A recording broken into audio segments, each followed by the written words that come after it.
Yeah, sorry. I feel like I'm always the one being like, hey, did you know? And you're probably like, she drives me nuts. Nope, that's not the case. Thanks for being the prima donna. We appreciate it. It's not good enough for Cassandra. Okay, and we're recording in progress. We're going live. All right. Already. It is another Thursday. All We right. started about 30 seconds late because Cassandra made a big deal about the resolution of the photos on the site. So they're all fixed. So if you hit refresh, you're gonna have nicer images. So that was for the audience benefit because we all have good photos that we get to see. So. Yeah, little production note. I'm gonna go ahead and we'll be sharing that in the chat, but we're gonna get started in a second. But for right now, we're just gonna let people come in the room. Hope everybody's had a good week so far. Yeah, it should be a fun night. It'd be a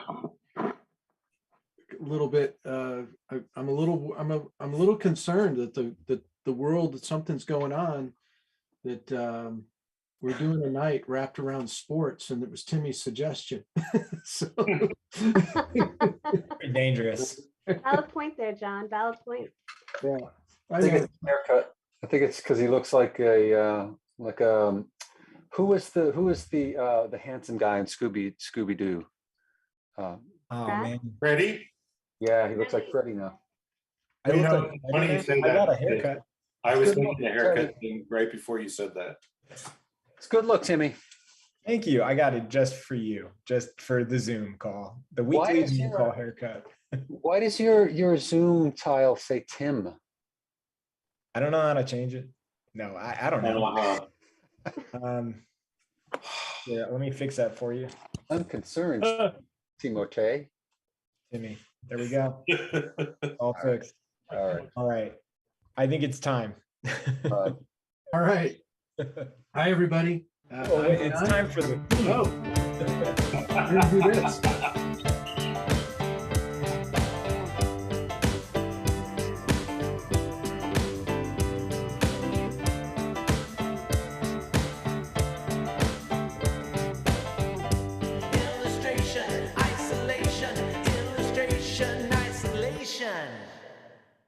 Okay. The best. Does it make you uptight, Dale? No, I love it. I love it. Sure. It's in my head when I'm running. Oh, really? Oh, sure, yeah. Yeah. Timmy, you got to stop sharing. Timmy, you got to stop sharing. Oh wow. Look at you two. Don Kilpatrick's here, which makes all of us nervous because of the echo last week. You never know. You never know. Oh. The wild Hey, card. it sounded good, Don. Hey, The wild card here, but it could go bad. It could go bad. At any moment. Yeah. Just never know. All right. You should just keep repeating yourself, Don, so it sounds like there's an echo. Yeah. But yeah. We should all do that just to freak Timmy out. All right. Huh? Hey. He just got over the shake. Showtime. All Showtime. right. All right. Enough with the antics. Hi, everybody. This is John. I'm here with Timmy Trebon, with Cassandra Loomis Kim, with Don Kilpatrick, with Dale Stefanos, Bill Kobe, Raymond Bonilla. What? I think I got it. No. I got everybody. I know He's far too busy with live brush. Yes. I just heard the last name, and I'm pretty sure you got everyone that was important. Yeah. Well, anyway, hey, listen, welcome to our open drawing night on Thursday night, illustration isolation. If you're new to us, we're going to be doing 3 poses. First of all, we are drawing the Beijing 2022 Olympics. Reference is being supplied from Beijing directly to us. Nathan Chan is our first piece of reference. This is going to be a 20-minute pose. The second is Sean White. The third is Kamila Valieva. And the fourth which you can do either the third or fourth or both together because it's a 40-minute pose, is Chloe Kim. And I am ready to start drawing. And hopefully everybody else is. We might as well get started. So I'm going to stop sharing. And you're welcome to ask questions to us throughout the night in the chat. And then please, oops, I should have done this. Please post your work at the end of the poses to #illustration isolation on Instagram. And thank you everybody for being here. So I'll stop sharing, Timmy. Yeah, so I dropped the link in the chat, everybody. So if you need the photos, go there. If you got low res ones, hit refresh. They should be larger. They're not gigantic. They're good enough. For Cassandra. I have standards, okay? Wow. And like John said, please throughout the night, post your work. Don't wait until the end. Don't do it tomorrow. Post your work throughout the night. And at the end of the night, we're going to check it all out. And your artwork will be in the stream. So other than that, please enjoy. And like John said, ask questions or we will get derailed into probably mindless conversation. Oh, what? Like Maintenance. talking about the Olympics, probably, right? Probably. That'd Yeah. be horrible. Yeah. Olympic spandex. Or we could talk about Timmy's epic photo he posted on Instagram with his dogs. Oh, the dogs, yeah. What? Yeah, all things that we can't show people. No, what was I gonna say? Oh man. Yeah, John, I was surprised you didn't choose any spandex photos for Dale. Wow, man. Right out of the gate.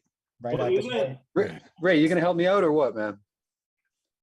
You know, I would, but I think my daughter misplaced my stylus. So I'm running around, I'm really professional here. So I'm like running around the house trying to find it. Oh, that's a So- legit problem in our house.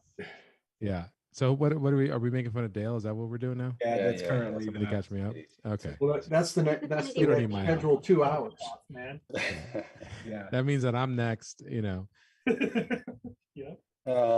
You're always up. Yeah. Yeah. I'm You're always up in on deck. absentia.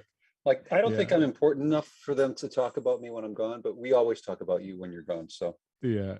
No, I'm not surprised. So Ray, let's just jump into it right away. How was Live Brush last night? It was a good time. There were a couple of people there. Their names will not, I'm not going to share them. They actually had said they were in Visual Arts Passage, Study Hall, and Live Brush at the same time. So they yeah, were we dual caught streaming. them. They Those told us- rebels. they confessed to us that they were doing. Oh no.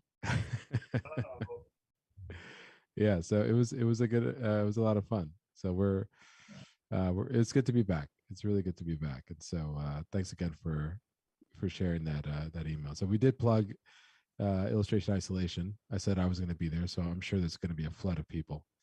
Yeah. There's gonna be a So broken server tonight, I guess. Right? yeah, broken server. Yeah. You That would think be Timmy's the- going to be The overwhelmed? with Bonita work? entourage will be arriving, or are they already here? They could not be. It could just be me. I'm not sure. Well, that could be the Bonita entourage. Just you. That could be it. Yeah, you're talking to them. Build it slowly. You're right. So, what were you all painting last night? I was working on a gallery painting. Tyler was actually working on. Was showing people how he a way that he does concept work, and where he sculpts something in ZBrush and then starts to iterate on top of it in Photoshop. And so, Oh, cool. Oh, yeah, that's we were cool. answering questions about that. I was doing a gouache lift out and an opaque acrylics on top. And so it's prepping it as an underpainting for an oil painting that I'm. So was your Yeah. gouache lift out similar to what I saw in your class you did for us? Paint to Pixel class, which is now, what is it called now, Ray? It is Anyway, Timmy and I portrait. like paint to pixel digital portrait painting. There you go. it's not hard to remember. Timmy, that was like one of like, that was the possible title 47, A, subsection B, that we were coming up with, Other than Tradigital, which was short and sweet, but I was like, Ray, people, I don't think Google that. I know they might not Well, get it, but they're, your Yeah. To parents be might not get it. but fair, you I will. mean, to be fair, like you believed in visual arts passage, right? And like that's not exactly like, I think I'm going to look for online illustration courses. What'll I Google? But you made it. You make it work. You make your brain Make it work. work. Look. There is a truth to that. John and I had a little bit longer of a runway. I'm sure when they were picking out the name, like the Beatles, yeah. For you, a fun question is for people who do you think of the bug Beatles when you think of the Beatles, or do you think of the feet? Not anymore, but I'm sure when look, you make the name, right? You make the brand. Yeah. So What was the that Tom Hanks movie, The Wanderers? Yeah, I was totally Wonder- thinking of that. The That thing Oneaters. Yeah. yeah.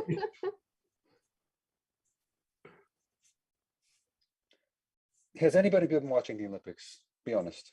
No. I watch it when I'm at lunch somewhere and it's on, which has happened about 3 times. I did. The only thing I've seen is I did see Nathan Chen perform, and absolutely amazing athlete, and it was impressive. Let's put it that way. But that's the only thing I've seen. Just don't get him angry. See, I keep it on when I'm working at night, so I'm exposed to usually 3 or 4 hours of it. But Oh wow. So you're up to date. You can be our. I don't. I'll be honest with you. I like. It's kind of noise in the background. I don't know anything. I know Michaela Schifrin is having a real hard time. Other than that, I'm it's noise. Yeah, normally I watch it a ton, but this year I feel like I'm just catching highlights of stuff. Same. Yeah. You know what I think ruined it was not broadcasting live whenever it's going, and then Yeah, like it Right. used to be more accessible. Now it's like you have to stream it, or I Yeah. don't know. It's not as accessible as it used to be. well, it's really accessible. It's just that it's not in any of our time zones, so we're not really connected to it, and there's no longer that element of surprise or suspense, because I'm sure you all crack open the paper in the morning, but everything's right there. So I don't know, it's not a story. It's not like a story anymore. It's just an event that's happening. Okay, so how many of you, the winter thing from the Winter Olympics I remember most is the opening of the wild world of sports, the Oh, yeah. crash, Absolutely. Agony of defeat. yeah, Yeah. that was such an iconic thing. Can you elaborate for our younger listeners? wow. Well, they used to have what was it, NBC? ABC's Wide World of Sports. ABC's Wild World of Sports, and Jim they- McKay. Jim Wait, McKay. was it wild? Why? Wide World of Sports. Okay. And they had an opening shot of this. I don't even know what the proper term is. The long He's a ski jumper. Ski jumper. Yeah. And it was just this horrific crash. It really gosh. was. It was like an Evel Knievel crash that they opened the program and they used it forever. Yeah. Was the person okay? Yeah, that's dark.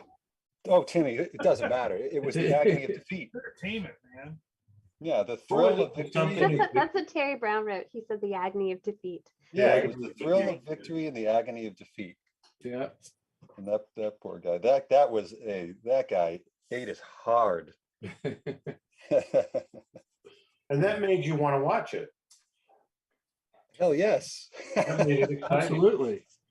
It was like watching a Sure. car crash, you know? Well, the Winter Olympics are the most dangerous Olympics. Oh, And I believe it. it is. And there was a really interesting series of interviews with all of the Winter Olympic, not all of them, but many of the top athletes. And they all have one thing in common. They're all terrified of injury. Yeah, you know, it's like the old saying, curling kills. Hey, Ray, are we gonna get Curling. video from you? That way. Are we gonna get video from you? Yeah, I finally found my stylus. I'm not even Cool. going to tell you where I. Was I it found it. do you have one of those diaper genies? No, yeah, we do. We do. No, I Those are wish I would have fantastic. shared. I would have shared that.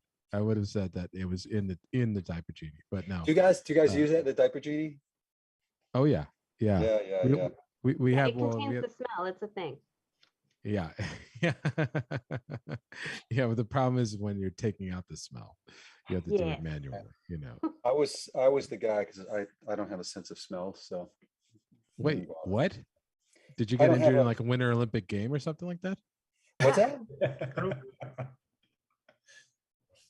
Was it from injury from like a Winter Olympic game Oh, that you lost your sense of smell? no, I'm just whatever they call. I've never had one. It's a After effects from being in a hairband. Yeah. No, that's the hearing's gone, but No, I was gonna say it's all the hairspray. I know. Actually, I think it might have been all the chlorine when I was a kid. Do you Or really? you swam a lot, or do you? Oh my God, yeah, it was literally the family business. Oh wow. Yeah, my father. I've said this before here, but you were probably in Live Brush. I was taking a call. Yeah. My father had one of those heartbreaking world records where and it happened a couple of times this past Summer Olympics. You break the world record, and then the guy in the next heat breaks your world record, and then the guy in the next heat Oh, breaks his, and it's like this cascading, heartbreak of world records being broken and broken and broken. They actually had a reunion of it was when he was in the Navy. It was in the 40s, but they had kind of a reunion of the minute and a half world record holders. What was his record? It was for the event doesn't exist anymore, but it's the 200-yard freestyle. That's sick. That's impressive. Yeah, I it was mean, cool. like, Everyone does a freestyle. That's hard. Yeah. Ray, you and I've had that similar problem with the world records that we've had too. I mean, oh yeah. they just don't last very long. Nah, Yeah. some young gun comes along in the next heat and gets you. Yeah. It just, it's part of the game. It's just, it's about dealing with it. To be able to claim a brief stint of a world record is unbelievably impressive. Yeah, it's cool. It's cool. It's not bad. It's not bad. No, it actually depends on the world record for me. I don't know. It's, actually, yeah. No, that's actually, it's actually really, yeah. No, So- I know what you mean. Like the cheap world records. Like how many, Coins can you fit in your mouth or something? yeah, I was gonna say M&Ms, but you Right. meant coins. That's Right. better. M&M's can Yeah, you fit I'd in the take alpha that too. while I still feeding, think that's cool. All right. Timmy did warn everyone that without questions. Yeah, you don't have our questions. This is where we go, people. Yeah. We actually, on that note, before you say that, there have been a couple questions. So I was going to go ahead and start asking a few. So first off, somebody asked if we do online events. We do tons of them, but you got to enroll, check out our mentorship, go to the website. This is just our Thursday night thing. Here's a good educational question though. What mediums and why? Maybe we go around the circle. Start with you, John. I'm using New Pastel. Oh gosh, I have the wrong camera on. it's probably best I do. I'm doing a really bad drawing. But I'm using new pastel and mid-tone paper. And I like to start from the very vague to the specific, just kind of find my shapes. And it's a great medium for that because it's very forgiving. I can I'll put down a dark and a light and then pull them all together, and then I can polish or finish as much as I want from there. And it's just the kind of the perfect medium for it. It's very, for a dry medium, it's very active. Meaning it makes a wide variety. You can really make a wide variety of marks with it. Hey, John, I did an impromptu demo. I don't, as you know, I still am really not up on your technique there, and that's one of my New Year's resolutions. I gotta really get that down. But I did, just based on how many times I've seen you do it, I did like an impromptu demo for these students in my Suffolk class who were struggling with their drawing class. So I was like, oh, you just do this, this, and this. And it came out pretty good. It was, Cool. I bet it did. yeah. And they were psyched because that was on Monday, and Wednesday they came back and they said it completely changed their life. And their professor was like, what did you guys do? Where did this come from? So, Well, it's, I really think that drawing that way is just as much, it's as much of learning to see shape as it is, you have to be able to do that to draw like this.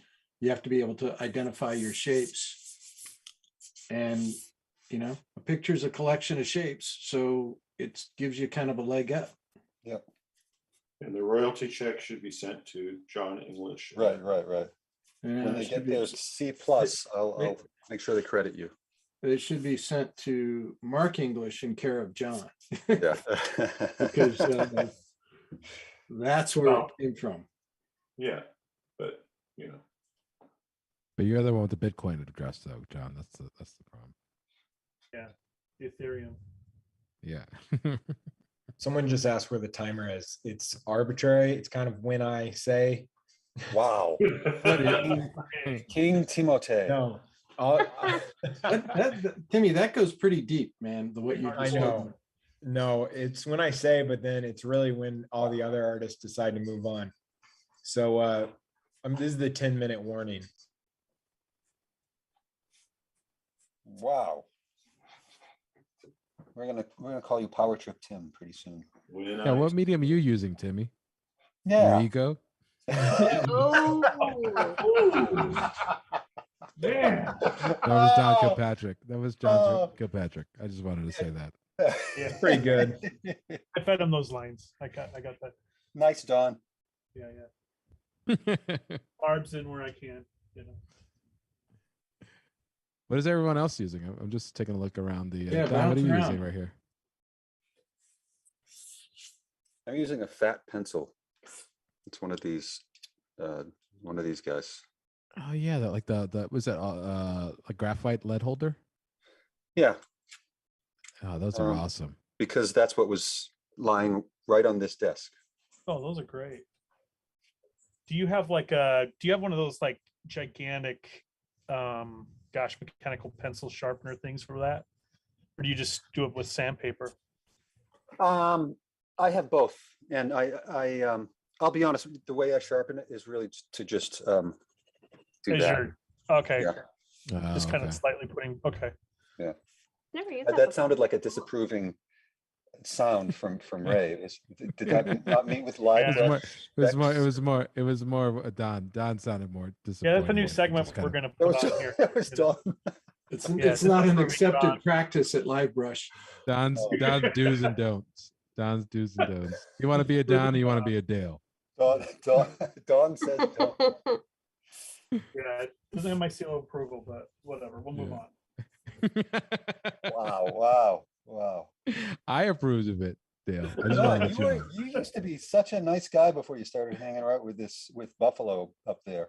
Yeah, I I know. know. Yeah. Yeah. The nice town of Queens. Known for its hospitality. Yeah, mean streets. Yeah. So Oh god. So how does it work in New York, Ray? Like, will you forever be a New York Cityer when you're in Buffalo, and when you go back to the city, are they like, oh no, you're one of the, you're a Buffalo guy now? Yeah, it's pretty much that. I mean, I think it's accepted that I'm I'm a Buffalonian, basically. Wow, a Buffalonian, not just a Buffalo. Not just a buffalo. There are no buffaloes around here. It Except sounds for like the zoo. Buffalonia, Buffalonia, yes, yes. like an That is exotic meat. that Yeah. is the capital. That is the capital. Buffalo. Too funny.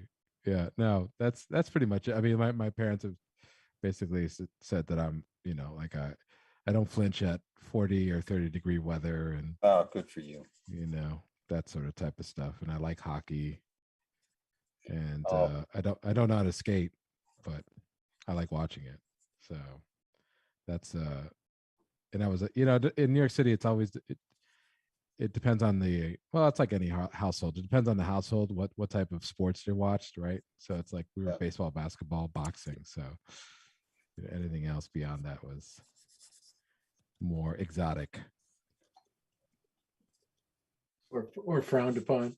or frowned upon. Yeah. Hey, Cassandra, are you doing acrylics there? That looks awesome on cardboard. Oh, thanks. Yeah, I'm doing acrylic on cardboard that I sealed with GAC 100. Oh, GAC 100. How is that stuff? It's awesome because it's clear, and I slap one layer on, and then the acrylic goes on so easy. what is that stuff? It's golden Uh, GAC 100. It's just like a acrylic primer. You can Oh, use it as a medium too. Oh, It's a Okay. great name.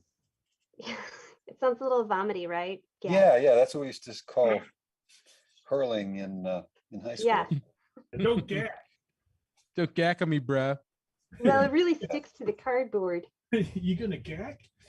Golden makes GAC 100, and it's GAC 100, and it goes like there's a 100, a 200, a 400, and 800. So like different variations of it, like you can use for other things. Oh, awesome. I think like GAC 200 is good for doing like a glaze over. If you're doing metal leaf, you can use GAC 200. Oh, cool. Okay, here are a couple questions. Any tips on Nathan's hair? I work with a regular pencil 2HB. Get a different tool. Yes. Yeah. Yeah. Well, look at it as a shape first. Mhm. Yeah. Yeah, find that and design that shape. What- Don't What try that. other tool? Well, What- you could do it with that, but you really gotta, that's a lot of lifting. But you gotta try to be really expressive with it, and that's not a very, as I was saying that, the medium I'm using is very active. That's kind of the opposite of it. And Yeah. so you gotta, know your limitations with it.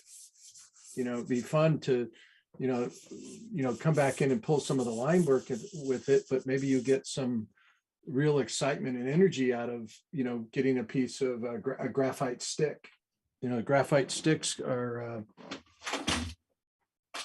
show you one. Or a big fat Dale pencil that he's got there. That's a graphite stick. And graphite stick, you can put it down like, I hate to, my drawing's not worth it anyway, but you can, it will go down flat. And then you just have a lot more flexibility with your mark making that way. Here's a follow-up question from another person. What can you use if you don't have a blending tool? Finger. Can you see Tissues. can you see my hand right now? Yeah. Yeah, paper towel works. Paintbrush will work too. Yeah, Oh, yeah. paintbrush works great. Cool.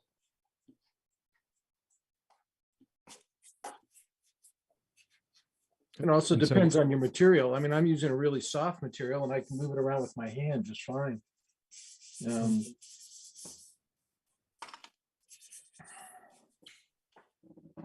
Well, it's 6:30, so I think we'll go another, good if we go another 2 minutes? It's Sure. even less this week. Last week you're like, I'll give you 3 minutes, and now you're like 2 minutes. I know, well, he's Timmy the Powerful, that's why. Yeah. That's old school Timmy right there. Yep, it is, yeah. That is old school Timmy. I don't even know what to say. I'm not sharp enough today. You're currently covered in dogs. When did you get the haircut, Timmy? I got it yesterday. It was a bit nerve-wracking because I've never really gotten a formal haircut with my long hair, and I don't know what to say, like what I want. Oh, yeah. Your you head don't- feel lighter, like you know. Well, it didn't go short. I didn't go that short. I mean, Gianna was like, so just tell her you want to take like 2 inches off. So I put together like a mood board of hairstyles that I would like. And Gianna was like, huh, you got Brad Pitt and Tom Cruise in your mood board. And I was like, well, you Which gotta- Brad Pitt and Tom Cruise? you Like gotta shoot for Right. the Legends stars. of the Fall? It doesn't matter. Cassandra. No, not the Any of them fall. would be just fine. Yeah, any of them are just fine. Specifically, Brad Pitt's haircut was his in World War Z because it was a little short. Okay, Kind yeah. of long. And I brought it in, and the hairstylist, I showed her like I had like 5 different photos of celebrities with short hair, and I go, "Is this helpful?" And she goes, "Those are 5 different haircuts." That's funny. And I was like, "Yeah, but they all look like me, right?" Do you have ghost hair? Do I have ghost hair? Yeah, that so, mean? so in other words, no, I remember when I cut my hair, like I still felt it on the back of my neck, even though it wasn't No. there. Like the phantom. No. Oh, yeah. Phantom hair, yeah. Like the phantom. first shower where you put too much shampoo in your hand. Yeah. Yep. No, I don't have phantom hair, but wow. I am going to I feel like I'm going to a hair school though to get my hair cut because I go and unfortunately I think they're having a rough time, as probably a lot of businesses like that. Oh yeah. And every time I go in, I'll, you start small talk. I'm always like, so how long have you been cutting hair? And they're like, you're like the 5th person. And I'm like, That's "Oof, awesome. like, buckle up." That is Like- awesome. Are you serious? Well, I mean, they went to school, so they've cut a lot of people's hair, but like Yeah. Formally. What's that? Like formally have cut 5. Yeah, that's a I big deal. guess. I think she was exaggerating, but it still doesn't build confidence in the cut. And I thought it was funny because she grabbed both of my, both the ends of my hair and pulled them out in front of me like this. And she looked at it for a second and she goes, yeah, that looks even. Ah, that's funny. That's funny. And I was like, oh, that's not good. I've never heard a stylist say that to themselves. Oh, that's great. But no, it turned out fine. So yeah.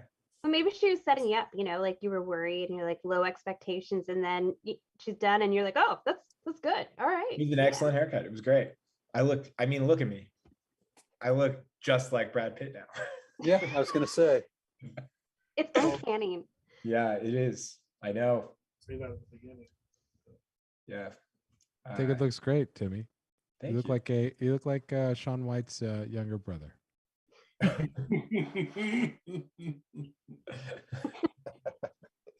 As we were talking before, a brother from the same mother. Can Yeah. you All share right. that picture? Is that Yeah, I will. it's like I need to add context. My mom's like going in her, she's listening right now and she's going, no. Sorry, Patty. Yeah. Patty, it has to be done. It made sense when we showed the picture earlier. All right. Yeah, Patty, Don wanted this, so So this is my mom Lovely. and this is Sean White. Oh man. My mom, Good work, man. Sean White. Yeah. Oh, Yep. wow. Dang.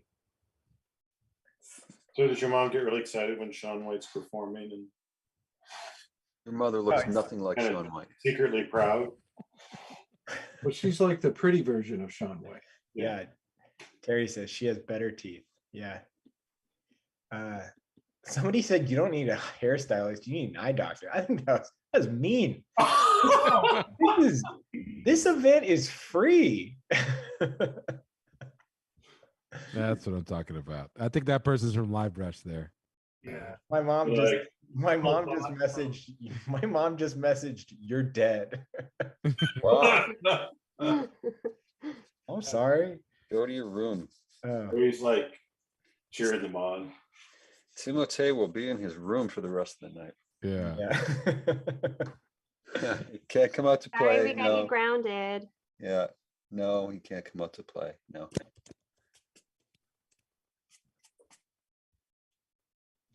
All right. I bet there was a question that came in. But we still haven't answered the first one. I mean, like, what is everybody else working with? Yeah, somebody just said Don Kilpatrick, acrylics, watercolor. Oh yeah, so these are a little bit of both. So it's acrylic gouache, and I really like it because it's kind of toothy like gouache. So it's got a little tiny bit of texture in it, kind of like traditional gouache, but it goes down like acrylic. So once it's down and it dries, it won't lift up again like gouache, traditional gouache does.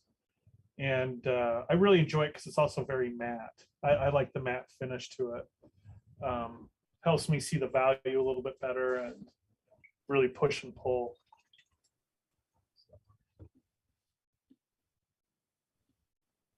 I know I had to get gouache because watching Don work with it, he made it look too cool. Oh, thanks. Yeah, you know, I really like how it just I feel like I can design shapes a little easier. I can model it a bit more, or render form a bit more. But I like to work really flat and graphic and just really block in shapes, and I think it's just really intuitive for me that way. Some people, it may not be your favorite thing, but I really enjoy it. All right, so we should probably move on to the second image. So everybody post your artwork from this. Don't wait until the end. You will not have enough time. Post illustration isolation, hashtag illustration isolation, and at Visual Arts Passage on Instagram. We'll check it out at the end of the night. And other than that, we're gonna slowly move on to the next image. So here's a question for you, follow-up question, John. Do you have or Don, do you have a brand recommendation? There's a couple of brands out there. I recommend the Liquitex brand only because it just has, you get more for your money. There's also another brand, Holbein, but the tubes are a lot smaller and I tend to burn through those quite a bit. So it's a little bit better for me to have it in that. So the Liquitex, and they also have like a really nice like little nozzle thing on them. The paint keeps a little bit better. So yeah. So Liquitex makes an acrylic wash? I didn't know that. Yeah. And I mean, they've kind of, they're doing quite a few different, they've got a bigger lineup now. They have the soft body acrylic, which has a white lid. It's kind of a jar. Yeah. And when you go to your art supply, some places have it, some places don't. Some places just stock like a primary color set, but those containers are a little bit too small. But they have a black lid and they have this nozzle on them, so they're kind of, it's very similar to the soft body, but they lay down matte. And I used to struggle with that with acrylic. I enjoy working on acrylic, but I used to always have to put a medium in it so that I wouldn't get shiny and dull spots on my painting. Right. Yeah. Are we still on this? Have we moved on, or are we doing the? Yeah, we're on. You just moved on. Image Oh. 2. Which one is it? But Dale, that looks Don awesome. White, That's lovely, Dale. That's cool, though. Timmy's you. brother. Shaun White. Oh yeah. I did see his last run. That was a pretty bittersweet, emotional. Yeah. That was it was nice. He's just so amazing. So I talented. mean, they all are, but The fearlessness of all of it Yeah. always blows my mind. yeah. I mean, goodness. It's, how many Olympics? What was this? His Olympics? Was this like the 5th or 6th that he's been in? I think it was his 5th. 5th. Okay. Wow. That's like 20 years of Olympics. Yeah, I mean, I And remember he's him. only 35. Yeah. Yeah. Wow. I remember he was at the Salt Lake Games, and he was kind of like the new phenom there, and it's just been great to see like how he's maintained over all that time. It's also great to see how the sport's been accepted. Yeah, true. Yeah. In that time frame, it's really changed a lot. That's a good point. Does anybody know when it was accepted into the Olympics as an event? I think it was in the Olympics before Salt Lake. So Salt Lake Yeah. was 2002. I Yeah. think it was the previous Olympics before that. I think Salt Lake was the second Olympics it was in. Well, I then could it was like a guest or a test sport, Yeah. one of them. And then it became an official sport the following Olympics. I would be really curious. The culture of it is so different than most of the other winter sports, or it seems it's different Oh yeah. I because feel like their uniforms even reflect that. what's the uniform? Well, yeah, I was thinking more just like it just doesn't seem like the like young athletes being like forced into it as much. Oh, But I'm sure, Yeah, I'm that's sure a really good happened. point. But I'm sure that's still happening with it. But it does seem like there's a relationship that's healthier with the sport in that side, but maybe that's just the way it looks. Well, it's funny. I think it's my generation. I'm getting old, but we were skateboarders. Like I was of the generation in the 70s where skateboarding really came in. Like Skateboarder magazine was a big deal, and Dogtown of the Z Boys. exactly, yeah. It's funny, we were just looking at Skateboarder magazine and looking at that, the Dogtown guys, and just imitating them, and skateboarding in pools and all that stuff. But now, Did you cross paths with them, Dale? what's that? Did you cross paths with them, No, Dale? no. But I used to go to skateboard parks, and I took my daughter to one, and I realized, to your point, Timmy, there were guys there who had their like 6-year-old kids in half pipes doing like mind-blowing things because they have no fear at all. Yeah. And it struck me, it's like, wow, you are exactly like a hockey father or baseball father or whatever, because the guy's just like, okay, yeah, do it again. And I'm like, that kid's gonna die, that is dangerous stuff. But so I think there is an element of, there's a little of both. It probably is. It took probably a generation or so for that to work into it. Yeah. But you're right, though. It does have like a chill. It comes off as a more chill attitude. Like they're amazing athletes, but there's more of a calmness. It's not as much of a friendly. Well, it's wrapped in a culture that is pre-existing, whereas the culture that pre-exists, I would say, for like gymnasts, Right. or for figure skating, is for pretty long time been, work yourself to the bone, What you have to realize, I mean, growing up in Salt Lake, I remember, I remember distinctly in the 80s, when late 80s, I'd say like 90, 92, where the major resorts near Salt Lake, like, Park City, or, oh gosh, there's a bunch more. I'm spacing on the Deer Valley. Deer Valley. You couldn't go snowboard. You were banned from the hills because the skiers would get pissed off. And I remember when that shifted, and that was a distinct shift that when I was in high school in the early 90s, and it was like a big deal, because before that you'd have to, guys would, folks would sneak onto the, on the backside of a back diamond and go, they were getting caught all the time up at the resorts. I remember seeing it all the time. So it was kind of like skateboarding is, where no skateboarding allowed, and all that stuff. Yeah.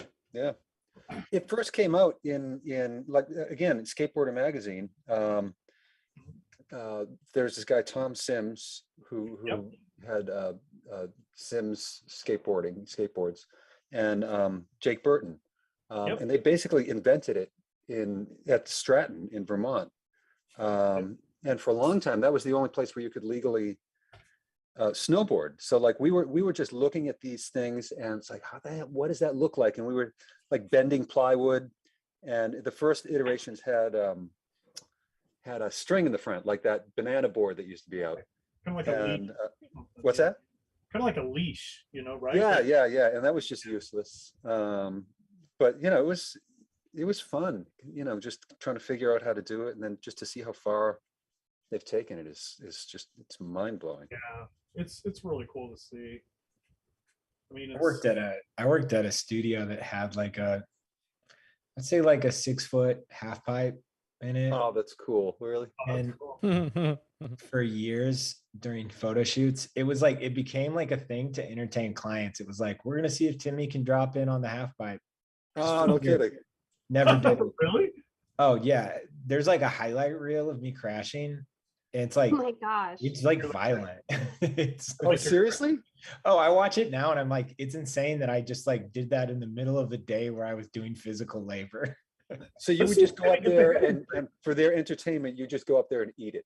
I would try to,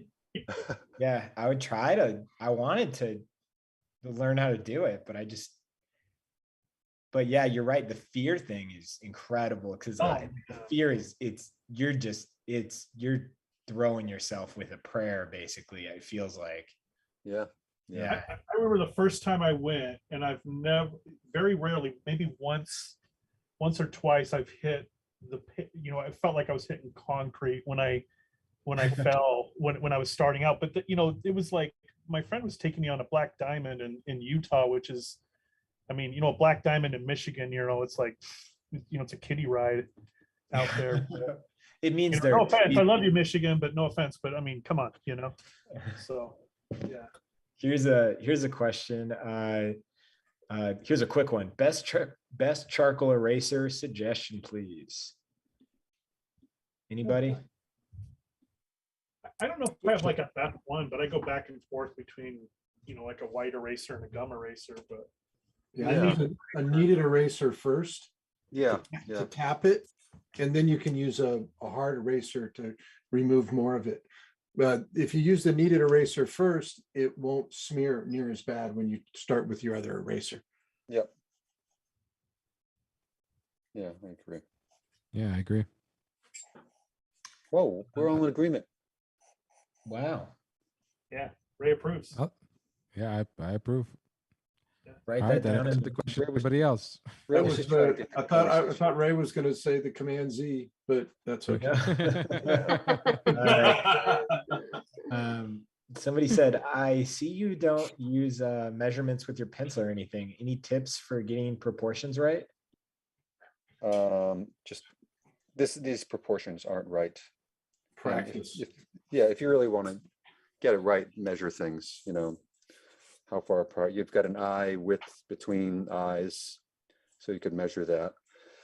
I don't know. For me, it's good to know how to do that, but I don't know about the rest of you guys, but I just feel like I get really boring drawings when I do that. Oh, I always lay my lines in, but then I block over them with shapes. So I just get the right direction of the face. Do you measure? No, I don't actually measure. I just more like quickly lay out like, oh, I see like he's facing that direction. So I have a line, and then I do a line, and I just kind of like go from there. I try to pick the most obvious shapes. Yeah. And identify them first. And then everything kind of falls together based on, proportionally and size wise, trying to get the shape of the top of this head right. It's going to determine where everything goes. And it's, again, I know it's not completely accurate, but Dale, it's kind of like what you were saying. The things that are off are the things that make it more interesting. Yeah, And I think that's a product. You can really sell it with the finish too. Yeah. You inform something that's wrong. not, I think Chris would be the first one to say this, but he's not here to say it. But he distorts the hell out of the shape of the face, which he calls the gesture of the face. And then he goes back and informs it beautifully. Light explaining form, the cast, what's a cast shadow, what's a coarse shadow, gets everything right beyond the shape of it. And it's amazingly powerful, and it sells it. Like, I think that's what Dale had just said. You can sell it with the finish. And I think measuring too, I mean, it's all just putting the things in the right place where you're intending to. And like what Dale and John are talking about is like it's a means to an end, not an end in itself. You do it to sharpen your eyes so you can relate shapes, but eventually you're going to be able to relate them on the fly.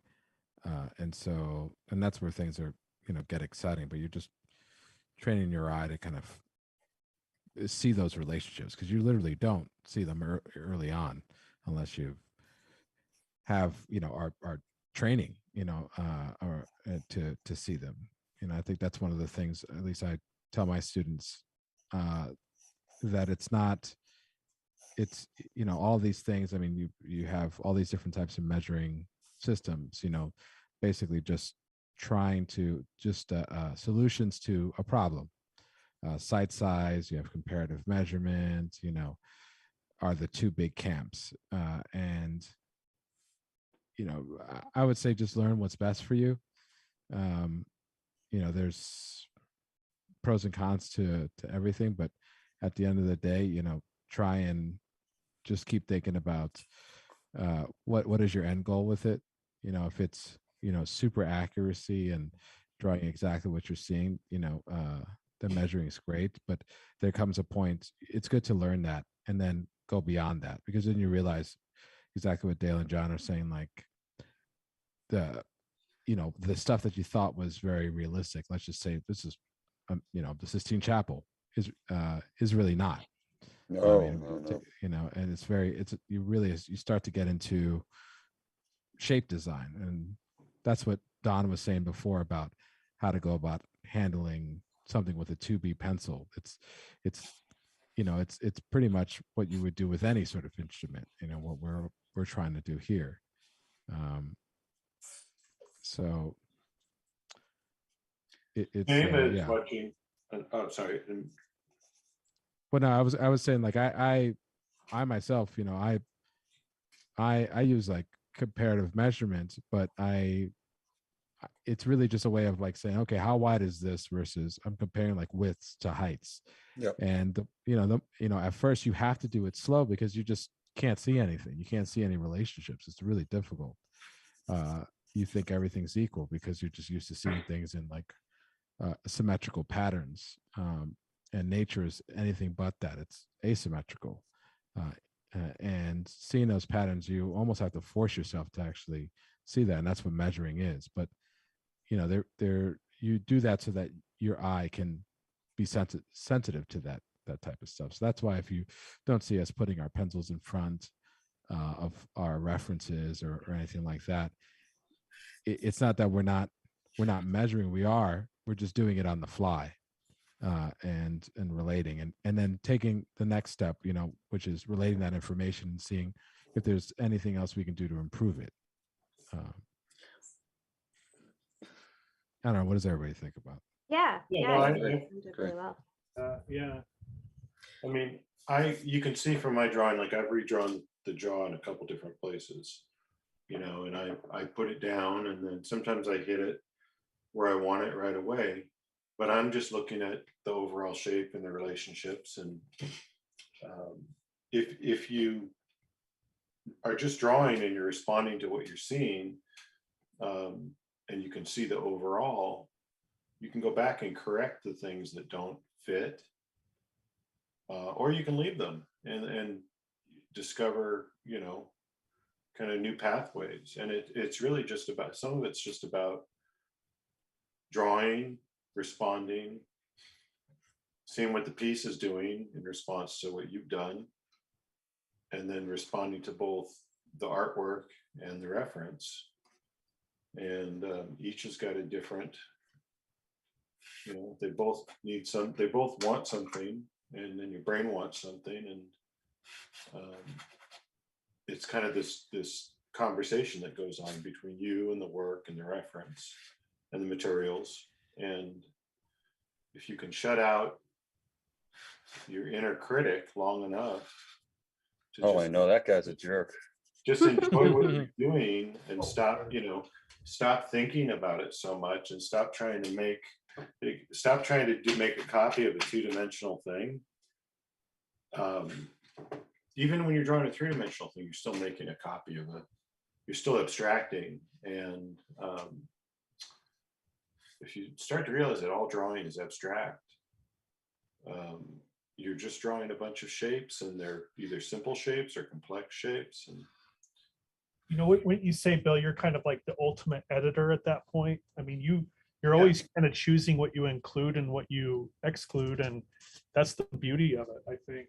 Right. And then how you squish it, or how, what the value is. Like, do I want this value on his face to be lighter than the lights on this side of his face? And how do I accomplish that? Or do I want to leave that all as one value? And then I just try to choose a tool that will sort of do that. And then I fix my mistakes as I go. And but it's always, the best thing to do is just stop thinking about it so much. You can look at it and analyze it and think about it and respond to it. But at a certain point, if you could just turn all that off, you get into kind of a zero time moment where, that time when you're working and like you don't realize that an hour and a half or 2 hours has passed, and you're in the work. Best. That's a really good explanation, Bill. But I think, I'm going to kind of add to that. That's where you want to end. That's where you want to be. And it's like you want to be able to do that. But we all know that we went through a lot of anguish to get there. A lot of, learning how light affects form, learning forms principles, learning, things that relate to what we're doing now. And you absorb all of that, and then you kind of, ultimately it's great to be able to do what Bill's talking about doing, but for somebody starting out, It's hard. It's really difficult. It's impossible for a long time. Yeah. And so allow yourself the freedom to say, okay, these are like push-ups or whatever. Don't put so much pressure on yourself. Always a challenge to a certain extent, though. I think, gosh, I when I'm approaching stuff here in illustration isolation, there's times where I'm like, I don't know if I'm going to pull out of this tailspin. Yeah. Totally. But there's always that ugly part where it's like, oh, this is just ugly. I hate everything. And then something happens, if you just keep plugging away at it, it's like, whoa, okay, not so bad. And then other times you're like, wow, I really feel like I hit it there. It's just, that's just the daily thing. I think you just got to keep at it. Yeah. There are times too when, like, I'll be, we'll finish up here and it was a lovely night and nice conversation, but I'll just be like, wow, that was awful. And I'll come back and with fresh eyes, it's like, okay, that wasn't like as nightmarishly embarrassing as I thought it was. But I bet that everybody has individual thoughts like that, but never thinks it about the other artists on the panel. oh, totally. Right. Yeah. yeah. Like there'll be times You're where never I'm like, man, I whoa. bombed that. No, You're never like, Dawn really whiffed it tonight. I'm still waiting. Yeah, I'm still waiting for Dawn to crash and burn, and it hasn't happened yet. I'm Yeah. upset. It's Don, gonna that happen. was great, man. Man. I'm in a tailspin. And as a result, we all kind of secretly hate each other. Right. That was a joke. Easy to be Or a is tough it? critic. So Cassandra, I should tell you, yesterday I saw this painting somebody had done of a rat, Uh-huh. and they were like, Oh, it's such a great, I love that painting of the rat, if you were like fawning over it. And I kept thinking, you've not seen a really good painting of a rat yet. You've seen Flooded. Cassandra's painting of a rat, you'd be like, that's a painting of a rat. I That's did a paint wrap. a piece of a rat over, like right before Christmas, holding a blackberry. Yeah, this rat had no accoutrement. It had no style. I or imagine clothing. it's still a really good rat. Thank you, Bill. That's very sweet of you to say. Cassandra, did you say like holding a BlackBerry, like the business phone? You know what? When I like wrote about it, people were like, I thought you were talking about the cell phone, but it is literally holding a blackberry. Oh, I was just imagining the next phase of your animal portraits could be Yeah. like 90s businessmen, not businessmen, but 90s business, 90s like Wall Street animals. Oh yeah, yeah. I like it. I like it. Yeah. Yeah. With the cell phone, that's like a briefcase with Yeah, that like- has the Yeah. shoulder straps. and Like everything Saved like by the that. Bell. Always be closing. Always be closing. Always be closing. It's like that movie with Eddie Murphy and Steve Martin, right? Where they had that huge, gosh, can't remember. Anyway, never mind. This is the 5 minutes. We're 5 minutes out from the next pose.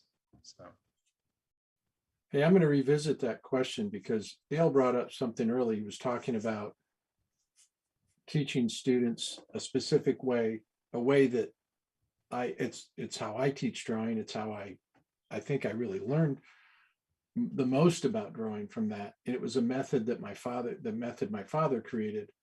And the whole point of the method is to simplify it for you, is to realize that, you don't have to get into measuring everything if you can learn to see the shape of the whole thing and letting the overall shape be kind of your goal of being able to get that shape right. And then everything else comes together with that. And it's a little tricky to change gears and try to figure out how to do it. But once you get a handle on it, it simplifies things so much for you. Yeah. And so I just didn't want to leave that person floating, Absolutely. that question floating out there saying, again, there's all kinds of, there's very academic ways to approach, whether it's site size or the barge system or going to an atelier and learning, how to envelope and properly, academically approach your drawing.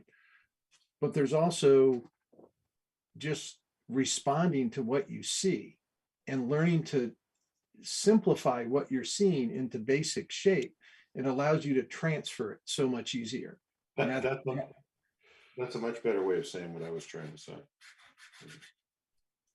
Well, And it's really interesting that, like, as if you read, Solomon J. Solomon or people like Robert Henry and talk about their, how to think about things, it's very akin to literally how you draw, John. It's right. it's general to specific, like don't get caught up in the small things. It's all about the big overall large relationships, and the academy drawing process attacks that head on. And I think that's what it forces you to see that immediately. And I think that's what it's, makes it so strong of a method. Right. And my father devised that method because the students that we were teaching at the time would always go to really trying to get to high polish and finish. And they would go to start finishing everything long before they were ready to. And so what Ray was just saying, but working from the vague to the specific, it allows you to get the setup. It allows you to get everything correct before you go after any kind of polish in your drawing. And I think that's where learning that stuff, and I think that's the way I view things like measuring, it really means to teach you that, not how like putting things in the right place is going to happen eventually when you keep doing that, but teaching you to have the mindset of working simple to complex, and also have the mindset of like, don't attack everything at once. You don't have to do that. You can compartmentalize your problems. And if you work large to small in those set of problems, then everything, there's a lot more unity to your pieces, and seem so fragmented in its execution. And I think that's the more, I find that's the more valuable takeaway to something like that. Because if you go off and don't do any of that, you're still thinking general to specific, regardless of your medium, because it's a concept. It's not, it's media. I like to say it's medium agnostic. Like you could take the same the same thing that you're doing, John, and Don's literally doing the same thing, but just in acrylic wash, and I'm doing the same thing, but just in, with Photoshop, like, and because I'm just doing the same thing with acrylic on cardboard, and Dale's doing the same thing, with just graphite. It's more it's the concept behind that. But like that's the thing about drawing. Like I was having a conversation with students. I don't mean to go on a rant, but I was telling my students last semester, I says, drawing is not learning how to draw isn't learning how to copy. And if you think that that's that's the end goal, then Yeah. you're about to have an existential moment here. Like it's so much more than that. It's really just retraining your brain how to look at the world in front of you differently. It's something, it's really magical.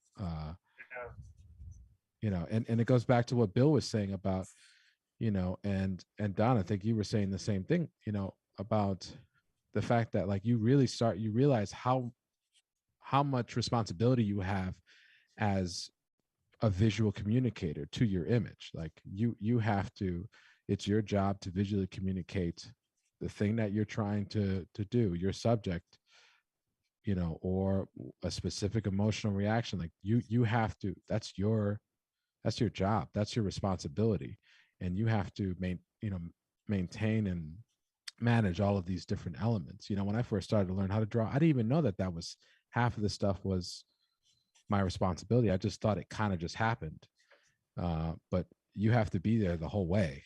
And I think that's that's the reason I realize why they teach drawing first before they go off and do other mediums, because it's really, you're learning those fundamental concepts. Oh, absolutely. That just, observing and not going with what your perception is of what you're observing, but really having empathetic thought to really see something, which is, stepping outside of yourself, really. I think it's a great activity for anybody, whether you want to go at it as a pro or you just love to draw. I think it's a really great activity for anybody to do. But there's a quote, and you guys correct me if I'm wrong, but going off of this, there's the artist Tintoretto, and his quote is something along the lines of, "I start like a giant and I finish like a jeweler." And I like that. kind of sounds like something Muhammad Ali would say, but I like that. So, yeah. So really like a jeweler and charge people outrageous sums for it. Yes, exactly. But it's like, I love that quote because it really sums up, this method. And I mean, going to the academy years ago and having my eyes open to that was like, it was really life-changing. I mean, I don't want to sound dramatic, but it really was. And I've approached my own work very differently ever since. I haven't always gotten it right, but there's a lot of, everybody's got a lot of bad drawings in them. The quicker you get them out, the quicker you get to the good ones. But I think, it's just something you always want to do. I think never give up. So. That was a great answer, Don. I wanted to let everybody know we're moving on to image 3. So you can choose option A or B for image 3.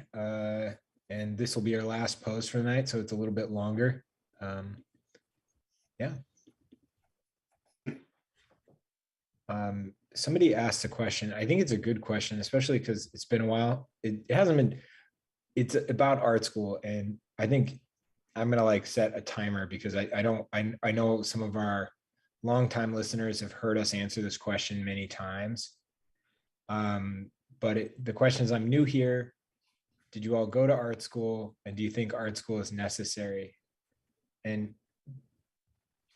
before, I guess, anybody else maybe tries to tackle the question, I would say kind of the visual arts passage answer to this question in general is all education is valuable and has a value. I think you have to ask yourself, what is the true value of that? And if it involves a tremendous amount of debt or a sacrifice that you won't be able to recover from financially, I think you have to be very careful. So that is what I would say. I don't think that anybody would agree that I don't think anybody would say that education is ever not a great thing, an opportunity where you get to network with other people and become part of a community. But we just tell people, especially right now more than ever, be very careful about where you spend your money and where you put it. And there are a lot of really affordable options. If you're not familiar, Visual Arts Passage is one of those, but there's a ton of them. It's not just this place, you've got a lot of other, we got competitors. Yeah, there's a lot of really affordable, awesome art education out there. So, but in all honesty, I think it's one of the best ones out there, for what you get, for what, bang for your buck or whatever you want to call it. I think it's, but I think, it's like also just ask your question, is this the right fit for me? I think it's, it might be the right fit for someone else, but what is the right fit for you individually? And I think that's something I always pose to students or potential students is, I never want to pressure someone, especially if they're, but I think it's just really taking that self-reflection and deciding what's right for you in your circumstance. I didn't want to dominate that. I just know we had a pretty long, I'll dig it up and I'll post it. We had a pretty long conversation about that maybe a month ago. So another question for Dale though, what tools are you using right now, Dale?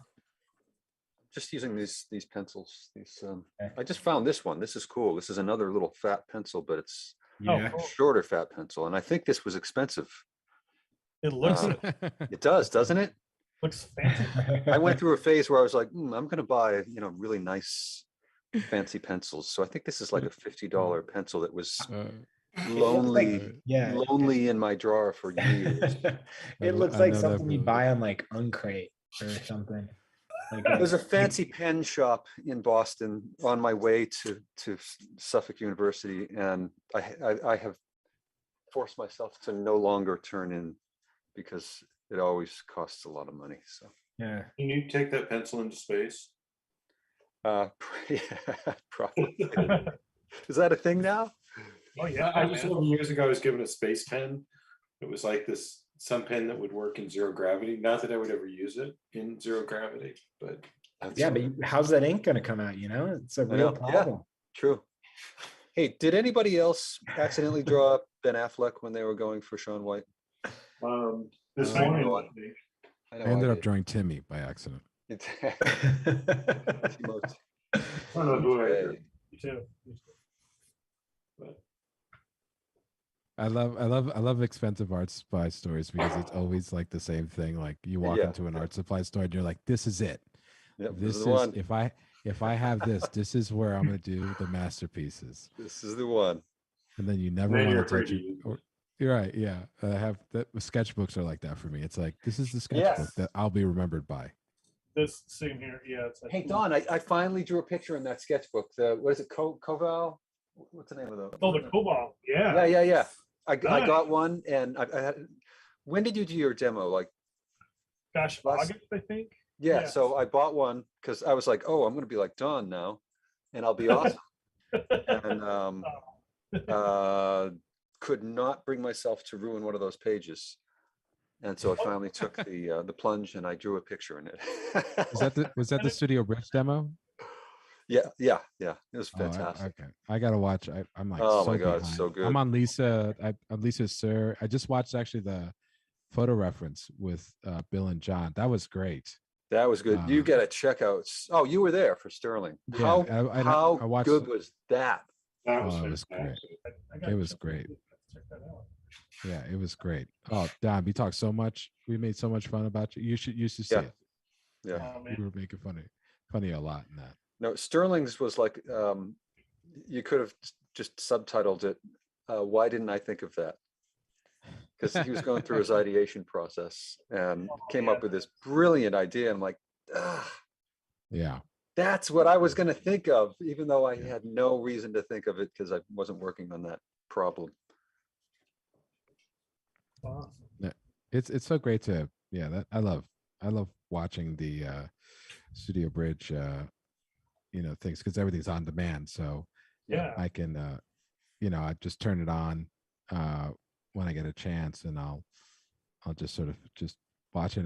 It's really great to hear the insight, of all these artists. I was watching John Niemeister's demo again about using Blender as a basis for reference, and just how people put together reference. Of course, I've watched Thomas Blackshear's Oh my God. 4,000 times, and everyone's so unique in that too. I mean, like Catherine Lamb's, presentation was awesome. Like just, Yep.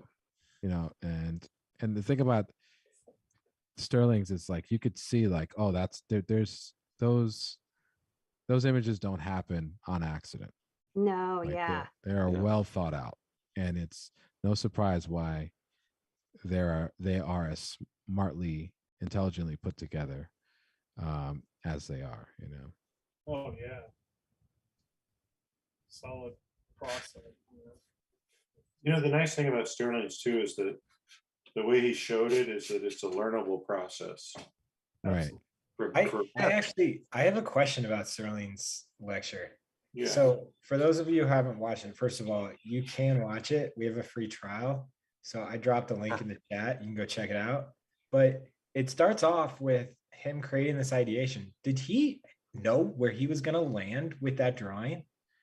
I don't think he did. I don't think he did Oh at my all. gosh. He starts off with like this like wild, like just jotting down the words. I just was blown away that it was amazing. He came up with this amazing concept Incredible. Yeah. in front of a bunch of people within 2 hours. Jeez. It was unbelievable. I loved it. Yeah. And then apologize for fumbling his words. I know. Yeah. I'm like, I can't even tie my shoes and answer a question with my wife. Yeah. Oh, and he was so self-effacing, it's just like, shut up. That looks great. Yeah, somebody should have turned his camera off. There's the bots over there. But for those of you who are wondering, what Sterling did was he assigned himself the idea of doing a poster for Jungle Book. And then he went Based through off the original story, right? the original story, Jungle Book, yeah. And then he went through his thinking about it. What does he want to show? What are the characters in the Jungle Book? What is the setting? He took 2 words. He started talking about word stacks and word lists, and basically ended up with 2 words, wolves and a child, and then wrote a whole list of words about each one. What are the ideas about these things? And then tried to find connections between them and use those to as a starting place for his image. And then he did thumbnails, and then he did a sketch, and then he refined the sketch, and he did this all live. Yeah, the decision making process was really fascinating. It was not about drawing at all. No. It was just all about how to come up with ideas and how to continue. That's the thing, like I try to get through to students. I don't know about you guys. For me, that's the biggest battle. It's like, okay, an idea isn't necessarily the idea. And when it gets hard, it's like exercising. It's like, that's when you're going to make improvements, because you're trying, like those first few ideas, that's not trying. That's the most obvious thing. Exactly. Those are the throwaways. Well, maybe, Maybe. and it could be that those are great ideas, but you don't know until you go through the process. Right. I I was just imagining, getting on YouTube and finding like a 10-year-old video and it's Sterling doing like a Jungle Book. I know. And you're like, huh. They'll never know. Because it truly is amazing that he has, I mean, you're like, oh wow, his stuff works, because you couldn't do this for a crowd of people unless you were really confident in it. Yeah. Because like I'd be like, oh, you're a crazy person if you're gonna just be like, oh, I'll come up with something. Yeah. It was a cool system that he see, I had. think that's just it. It's like if the more you practice that, the more it becomes second nature. I think, he's just, I mean, Mr. Obvious here, but I think he's really, that's what he's doing constantly. And that's 80% of the work, I feel. Or 90%. Yeah, John or Dale, would you not say that like what was kind of cool about it is you weren't like, oh, this guy just came up with this crazy good idea, but you're like, oh wow, this guy has a system for coming up with amazing ideas. Right. It just laid it out. And that doesn't mean, it's directly transferable. It's like you can't pick that up and then just do that, but it gives you the means to start. Right. Well, I also liked that he talked about when you watch somebody like him work, it feels like a magic trick, because Yes. you don't understand the process and like what they're not showing that they've already learned. So it's like this amazing magic trick watching it all appear. Yeah, that was really inspiring stuff. So we would all give it about a C-, just in Yes. case nobody else wanted. Yeah. Tough graders over here. Well, but I like to say, taught him everything he knows. Did we all hold up our cards, our scorecards, since we're doing the 5.6, 5.7? It's funny you say that, Bill, because it made me the next day we my wife and I were reading something, and there were the usual internet commenters afterwards, and I was like, I watched someone do a real thing. I was just really knocked out by his talk, but like do a real thing, real skill, and that kind of person is too busy to go comment idiotically, on some internet comment board. You know what I mean? It was just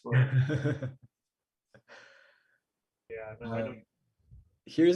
I think this is not too far of a question off of what we're kind of talking about, but how much do you think, as students are learning and like watching things like this, how much do you think they should be concerned with stylization as they learn principles?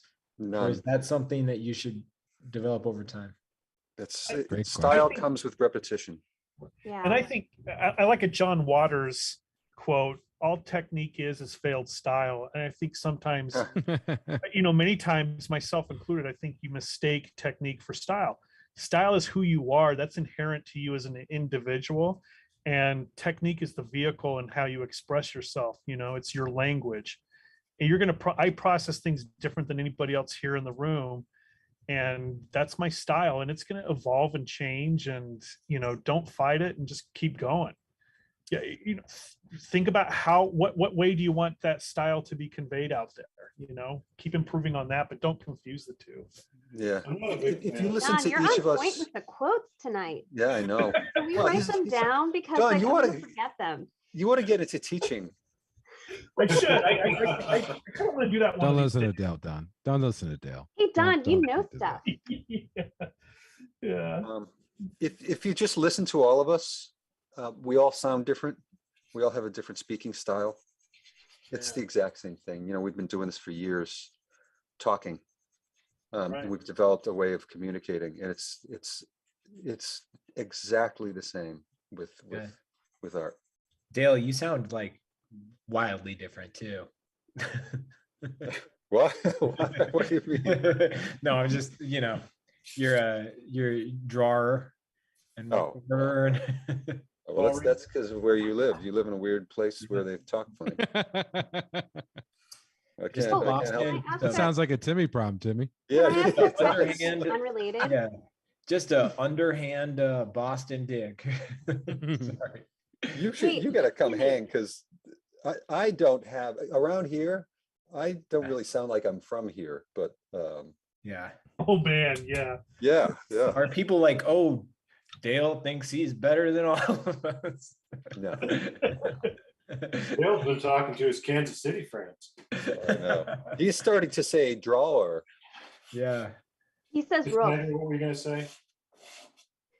Timmy, on Ozarks, do people at the Ozarks have accents like that, like Ruth? Oh gosh, I'm the wrong person to ask, but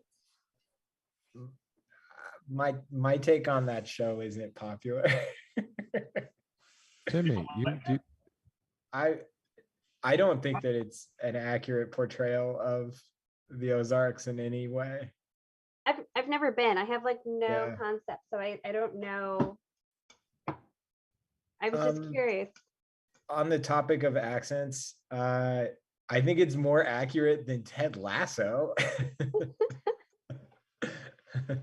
Oh, Ted Yeah. Lasso's supposed to be from. He's from the South. Kansas City, and it's a Yeah. very Darlene accent, but Timmy is very offended by it. Yeah, Well, seems it's triggers like him. when you go to the airport in like Kansas City and you're leaving, you'll see like t-shirts that say like I went cow tipping in Kansas City, and you're like, how are we branding ourselves right now? I would never associate that with Kansas City. No. by the way. Yeah, but like doesn't just that like, kill the cow if you do that? Yeah, that's kind of rough. spoken like a true New Yorker. Raymond's It's like, one of the dairy capitals of the world, man. no, I'm sorry. I'm Yeah. so sorry. Ray. I didn't know you were speaking from a perspective of so much knowledge. No, I don't think that the accents are very accurate. But John, you've probably been in the Ozarks more than me. I don't know.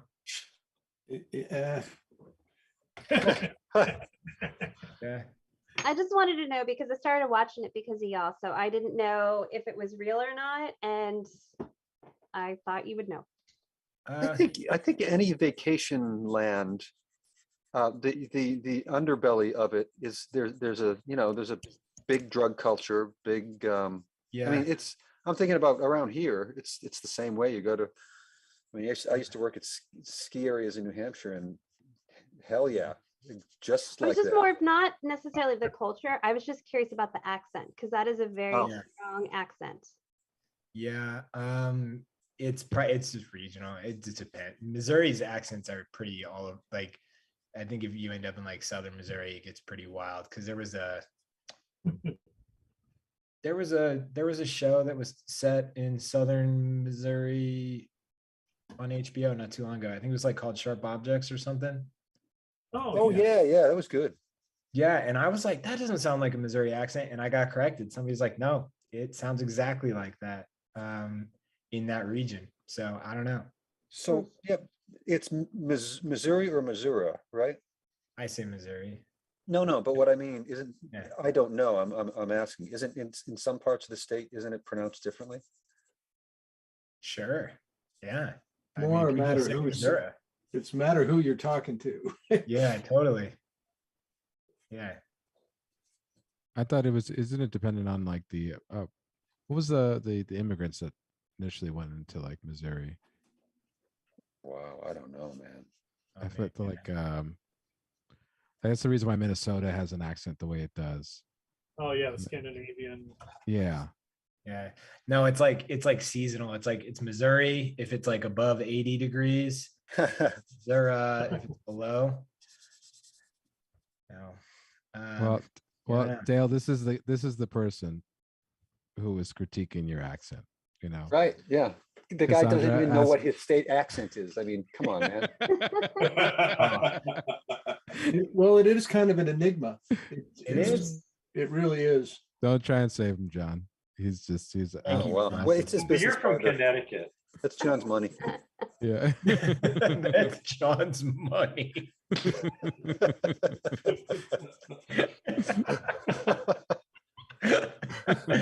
Oh, that's funny. Sorry, we can go back to talking about like important arty things. I just you were saying accents and suddenly I was curious. No, it's a good question. Everybody's It's- wondering. It's a funny, yeah, it is a funny thing though, when a state is just unsure about what it sounds like. I mean, come on, man. Yeah. Make up your mind. I love it. You know, the thing about Ozark is that after seeing the show, I'm terrified to go there. You know, Okay, so They- but after seeing that show, don't you look at everything as like a money laundering operation? oh Oh, yeah, we totally did absolutely. in my area. Yeah. I still don't understand how money laundering happened in that show. And it seemed that the writers didn't really understand either. That's actually a good point. Like the technical way in which they're laundering money just doesn't seem to make sense. I like Office Space where they're trying to figure out money laundering. So this Oh, reminds- Don, we started watching Office Space like 2 weeks ago at my mom's. It holds up. Still Yeah. learning. Yeah. they're pulling out a dictionary to find out what money laundering is. Oh, well, what was hilarious is we were watching it and we were like, when the last time I watched it, I was probably in like 5th grade. Uh-huh. Yeah. Wow. And I thought it was hilarious. And we were like, what a strange thing. Me and my brothers loved that show, but we were all in grade school. And so like had no connection to like office culture. Yet we thought it was hilarious. I don't know why.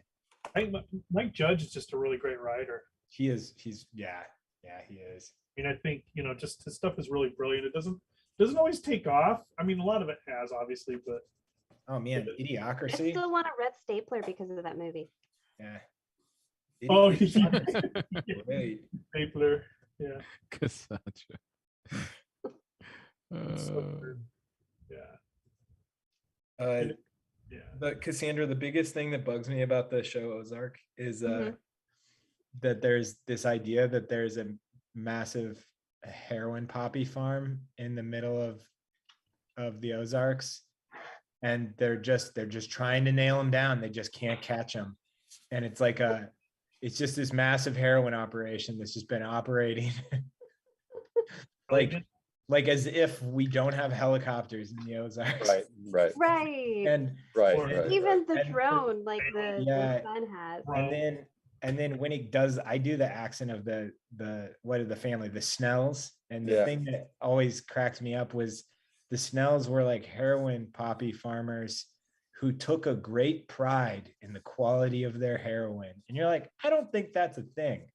Like, I don't know. Well, I mean, that's the basis of Breaking Bad too, Yeah. It- true. right? Breaking Bad was a volume thing. It was a quality thing first. I thought it was a about volume starting and your own quality. business. It's No, the the only- purity of the product, right? The only way he Yeah. got in the door was because the product was so good. Yeah, it's true, Dale. Well, But I guess please continue though. I guess that the Ozarks came across as more silly when I feel like when we like can't fall a to this rabbit hole. when like a self-proclaimed hillbilly like that's what they call themselves, hillbillies. Yeah. And when he's saying, we take pride. Well, that's good. That's good. That sounds like him. Gosh, man, that's convincing. Yeah. Well, and what it's kind what of gets me is that guy is Scottish, and so I know him from like Oh. British films, and so to hear him with that accent too, I'm just like, well, that's impressive, man, because he has a Wow. very He was in strong Scottish Westworld. accent. Yeah, he was in Westworld, I think. Yeah, anyways, but it's a fun show for sure.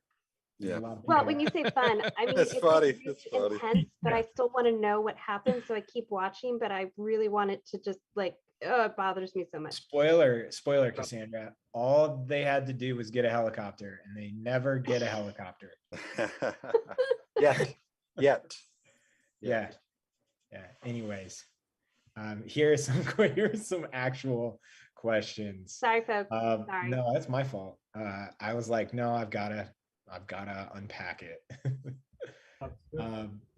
Do you think it's a benefit to learn lots of mediums or becoming an expert at one? I was doing acrylics, but it fell for watercolor. I love that. I love that. Yeah, learn everything you can learn. I mean, it's often transferable. You know, as a young emerging artist, a professional, you have to have a way that you can be consistent all the time. So Yeah. you have to have a go-to medium. I think that's Yeah. you know, again, people hire you by what's in your portfolio. And if you show something in your portfolio, you better be able to replicate it. Yeah. Because they're going to ask you to. Oh yeah. They're just going to expect you can. Yeah. Yeah. And never show anything that you don't want to do a lot of. Yeah. Because, you know, yeah. And it's kind of like when you show the sketch to the client, you know, you never want to put a sketch in there that you absolutely don't want to do. Because hands down, that's the one they'll pick. Yeah, That's absolutely. true. Yeah. You know, Murphy's Law. Yep. Hey guys, I gotta get off, but I'm loving what everybody's doing. Just Oh, thanks. looking really amazing. Looking at the whole board. Yeah, Bill. But hopefully I'll miss you, talk to you Bill. guys soon. See you, Bill. Thanks for Yeah, joining sure. with me Bill. all day. Well, have Hey, a nice guys. night. Thanks. Bill got off before Timmy spoiled Ozark for him anymore. I know he was like, "Ooh." Well, no spoilers. There you go. I'm, There you I'm go. watching. Finally got on board because y'all. What season are you on? We just got into season 3. Oh, okay. So you just started. Okay. All right. Just started. We're in season 3. Well, no, it just started. You just started season 3 is what I meant to say. Yeah. Is that the latest one or season 4? I can't remember which. Season 4 4. is the latest. Like there's Okay. part 1 of I, season I've 4. seen the latest, you know, first installment, and it's yeah, season 3 it gets really intense. I love it. Oh my gosh, I can't handle all the tense. Season 1 is really, I mean, it is actually a really great show. Yeah. Yeah.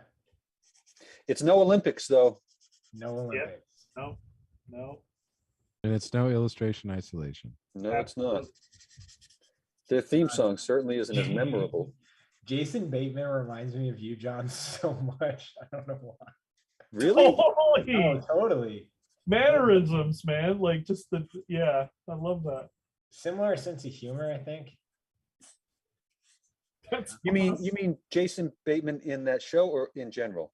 Well, Jason Bateman does kind of play, He kind of has that affect, you know. yeah, all the time. I would say not so much in that show because he's like an anti-hero in that show.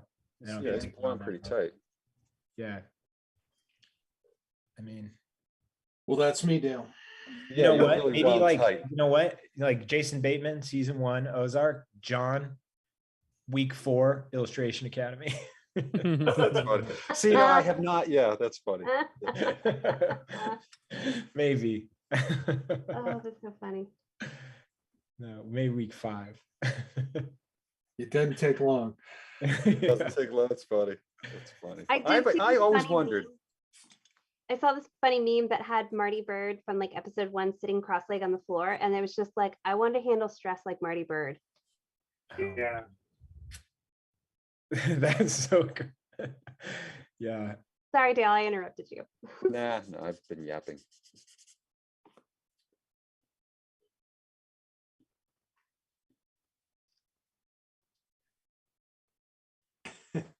I couldn't stop drawing Sean White. Oh, that looks really good, John. It's That's such really a good. great, it's such an interesting photograph. Yeah, no, that's great. The expression is amazing with that. Are you all trying to capture the sad, like, you know, it's a kind of a bittersweet, sad photo. Is that something you try to capture, or are you just going for likeness, or? I was trying to capture it, but I don't know how successfully. Yeah, I second John on that. I love that kind of you know, seeing that kind of emotion is great. It's just powerful. So I also just got really excited about the lighting, and that I think ended up becoming more of my focus of trying to capture that light. yeah. I second that. Yeah, I got more of a sad Ben Affleck brother and not Casey, the other one we don't know about. Whose cat is meowing? That's my cat. Aw. Can you tell your cat to be quiet? He's upsetting my dog. Yeah, quiet. Oh, no kidding, really? My dog is like, Who came the to hell is attention. that? Who's that? Like playmate. I Who's gotta a get cat? someone. Here's a question from Ocean following up on the I think like style question. So Ocean's back drawing with us again. Hey, Ocean. Hey, Right. Ocean. How you doing? What if you're like me and you have two competing ways of drawing? And somebody else echoed that. They said, I'm in the same boat. What do you think? One's gonna take over if you do it enough. Yeah, you keep, That's keep going. exactly it. And you It's- never I- know, the other one might pop up later. You never know. Yeah. I understand the frustration, but it's a long game. Definitely, Yes. It really is. definitely a marathon. Yes. God, that's Drawing is a lifelong pursuit. It's not something you chase forever. We talked a lot this morning about burnout, and I was just curious. I was thinking more about it. Like, what do you all think is like a healthy amount of like hours working a week? It depends on the individual, really. Yeah. Yeah. I think it's good to get up and move around and take a lot of breaks. I used to not do that, and I just felt like I was beat up after I would work on a project. So I think that works for me. I don't know if that works for everyone, but I don't know. Like I don't work as late into the night as I used to, and I'm feeling much better. And I don't know if it's just the current, climate of things going on with the pandemic or not, but I work a lot. I don't know. I used to be more of a night owl, but I don't know. Not so much anymore. Did you guys ever do? I've never done an all-nighter. Rarely. Not even close. Have you guys done that? Yeah, I used to do it a lot, but I also used to work at night too. So It was like built into your schedule, right, John? yeah, no, but there's times I missed sleep. Yeah. It mostly had to do with not finishing the job the first time. It's doing the correction. Yeah. Because they had to have it immediately. I've never had that in like the fine arts, but I had that like opening stores for Trader Joe's, and we'd have to get all the art done in time for the store to be opened. So like almost I would say half of the stores that I helped open, we'd pull up an overnight the last night to get everything like installed and painted and done. Oh, so you would do the art for other stores. Yeah. So I would Oh. have like a home base, and then I would be borrowed out to like new stores and like go help do a bunch of the murals and all the signs. Like everything needs a sign. Oh, okay. So I'm interested in so what's a bad week for you guys as far as time spent, too many hours. What would your For me, I look, and I want to qualify this. I wear two hats as, both a professor and a college administrator. And I think there are times where the administrative part can be really taxing. I enjoy it. I do it for my students and important. And I want to give that disclaimer. I do enjoy that aspect, but not to the extent that I enjoy doing my own work. I mean, sure. If I could just have time to do my own work, that is golden time for me. And a lot of the other time when I'm doing administrative work, I'm thumbnailing, and I try to make time to do, if I've got a project that I'm trying to resolve or just a self-driven one or something else, I try to find those little moments where I can do that part of the process. And then when I actually do have to execute, it's so enjoyable because it's really just getting it done.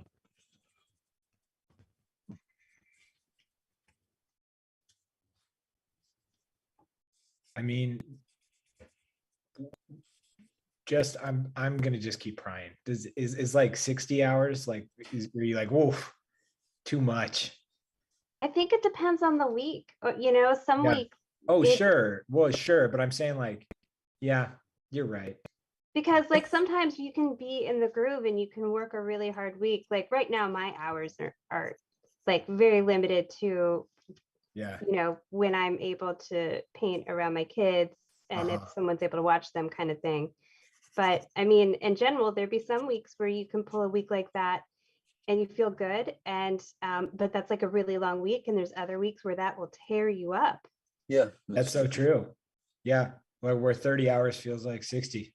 Yeah. Yeah. And it's Yeah. just you just can't get through it and it's really hard and it wears on you. And so you feel it for kind of weeks to follow. And at other times it's a delight.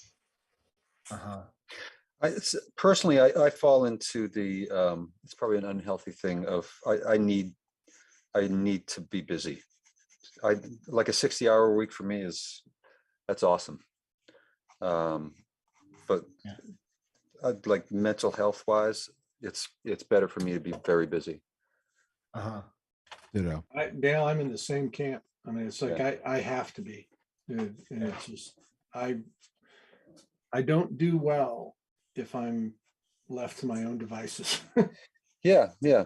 Is it, and I don't mean to project, but I feel the same way, but a lot of that is because I carry a lot of guilt if I don't. Yeah. I think I think, that's the American, Yeah. the American way is if you're not producing, you're not worth much. Yeah. Well, Well, also I think it has to do. I mean, me personally, I'm some same sentiment, Dale, and same as John in terms of like I have to be busy, but I just don't. I still have that kind of fear that I'm going to fail. Yeah. Like the fear of Mhm. failure is what drives me. So I don't Yeah. want to mess this up, and it's because it's the only thing I ever wanted to do.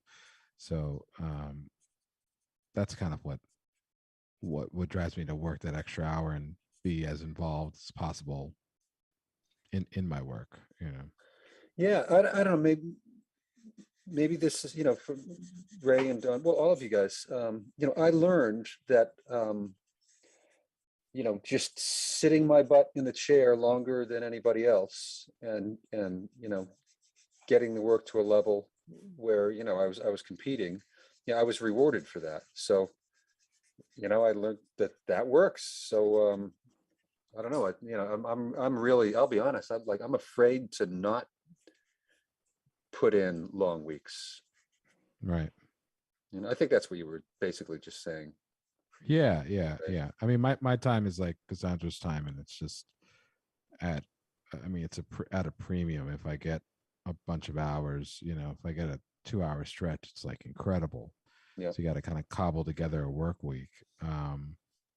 Whereas like I would spend every waking moment working just because I love it so much. But it's also, the burnout I think kind of happens when you're doing, it's just a lot of intensity for a very extended a period of time that's stressful. So if you're on like, I don't know, a long stressful deadline or like we've all been on, that's, and you've given so much of yourself, you kind of empty the tank, and sometimes you got to refill it with either, I mean, I do it by like traveling to art museums or, like over the last couple of days or working out, that's a big thing. I mean, fitness and Yeah. and whatnot. So, but you have to be careful for sure. I mean, I think I think everyone's known people who've had burnout, and and I mean, I've teetered on it, but because it can be it's an exhausting profession, but I think it has to do with also setting your expectations and understanding that it is a marathon and not a sprint, like you folks are saying. So, yeah. So, I mean, I think the hours, it's tough. I don't think there's an hour marker, but I do know artists that have that say I need 40 hours, and they'll set. I mean, I have a good friend of mine's. He sets a timer, and if he gets 40, and when he stops for a break, he stops the timer, and he's that like regimented. Well, And so he needs knows to that get 40 hours in. he needs to get 40 hours in. Huh. Yeah. If Um, I'm feeling and that- really crummy, I'll set a timer for, okay, I just got to get 20 minutes of work in right now. Because that's easy to bite off. right. I know it's a different kind of work. Pomodoro method. The Pomodoro. Yeah, method, no, right? there's a lot Don't work too hard there, Timmy. Yeah, man. That's In funny. a John, really hold it. hard week, Yeah. in a really hard month, I set a Timmy timer. got 20 minutes in yesterday. Well, no. I I'm do just 20 teasing minutes. you. Oh, no, I know. But just for the clarity of our partnership, I do 20 minutes.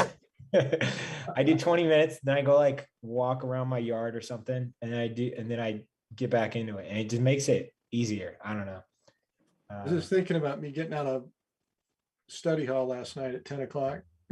Sorry I bailed on you, man. I was just, Oh no, we were done. And it was actually it was a really good night. I enjoyed it. yeah, it was. It always is. It always is. Hey, I'm gonna twist the conversation into something just a little bit different, where I don't think it's. I'll ask the question to everybody here: is it your work? Is it guilt? Guilt's what I mean. I feel guilty when I'm not working. I don't know why. I know it's part of the way I was brought up. I know it's how my father was always, work harder. And, that was the hardest thing for me to figure out when I was starting out, is how much time I really had to devote to it. And so I built this, in the back of my mind, it's like this thing. If I'm not working, I feel guilty about it. Because I feel like it's just an unbelievable honor and a luxury to be able to do this. And it's like, kind of like I was listening to what Dale was saying. It's like, I don't want to screw this up. It's like it's a pretty good gig. And yeah, you want to stay out in front of it. So, I mean, I feel that way. I don't know if others do. I'd be interested to hear what others have to say. I'm always worried that I'm going to disappoint people giving me a good chance. So like, I don't know if that falls into guilt, but I'm worried about disappointing them. So like, I'll put in the time after my kids go to bed to make sure that I have the right amount of paintings completed with the gallery that took a chance on me. I understand that. That's part of that is guilt too. So yeah, I think it's guilt, and I get a little anxious. And so then like the way to feel better is to just push through. So yeah, I don't know if that falls into guilt. Artist guilt. No, I mean, I think that does. I think that does. I mean, it's like part guilt. It's the fear of having guilt. Yeah. But yeah, I'm more on like, it was, nothing comes easy to me, and so I'm the only artist in my family, so I have to work. I want to make sure that I am successful, and so there's every time I set a goal, I'm always have a larger goal in mind, and I just don't want to fail, because it's there's always a fear. I had a good conversation actually with Tyler Jacobson about it, how we feel like, you get a job or you get this great opportunity that happens, and you think that'll never happen again. That's it. That was the last bit. And so you're always working to make sure that doesn't happen. And just trying to push yourself, because you just don't, I aspire to be as good as my heroes. It'll never happen, in the sense that like, make it like an unrealistic expectation to be great. And that's just the attitude I've had to have, because it's been so hard, uphill battle to get where I'm at. Because I wasn't a kid that that won the awards in school, or the artist of the class. I wasn't any of that, you know. I wasn't the talented kid in art school, you know. So I think a lot of that drives me. You know, it's like, Dale, you'll appreciate this. It's like the Tom Brady, have the Tom Brady syndrome. Okay, the chip on the shoulder sort of thing. Yeah, So, yeah. Yeah. You know, I don't think burnout. You know, that's why I'm willing to work those hours. But you know, I think it's a great question because we all we could tell that there's something that drives us, you know, and I think that's super important. Like, you have to be driven if you want to be in this profession, because it's just takes a lot of work. It's, you know, you don't draw like Dale Stefanos, you know, out of the blue, you know. And Yeah. so you have to work on it. What, Dale, what do you say when someone says, you know, what do you need to be what do you need to be, what does it take to become a professional artist? And you said first you got to get, was it John? Oh, John, yeah, that was quoting Jack Unruh, right? Yeah. Yeah. Well, first, what's the best way to get started? And Jack responded, well, first you got to get good. Yeah. Right. Such a good Hey, line. so we're going to give everybody 3 minutes. John, we should probably move. I've got to just interrupt for a second and thank Ray for a very rare, what I think was a compliment. He said, you don't get to draw like Dale Stefanos, but he didn't say it was good.